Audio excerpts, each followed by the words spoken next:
ජීවිතේ හැම මොහොතක්ම හැම තප්පරයක්ම සතුටින් පුරවන මිනිස්සු අපි නොහිතන මොහොතක දවසකදී අපිට මුණ ගැහෙනවා.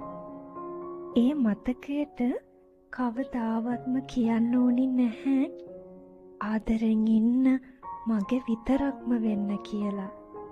තිස්සෙම මගෙත් එක්ක ඉඳන් මාව විතරක්ම මතක තියාගන්න කියලා. ඒ ලැබෙන මතකය ආදරෙන් ඉඳන් අපිව සනසාවි. අපි වෙනුවෙන් හිඳීවි. අපිව රැකගනීවි. ඒ තමයි ඇත්තටම මතකයෙන් අපිට ලැබෙන හරි වටිනාකම. සංසාරේ දවසකදී පතාගෙන ආව මිනිස්සු ඇත්තටම මතකයක් විඳින දවස. ඒ තමයි අපි ඇත්තටම සතුටු වෙන දවස. දිනකදී සැනසීමෙන් ඉඳන් ලස්සන මතක මතක් කර කර ඇස්පියන් ඉන්න පුළුවන් දවස.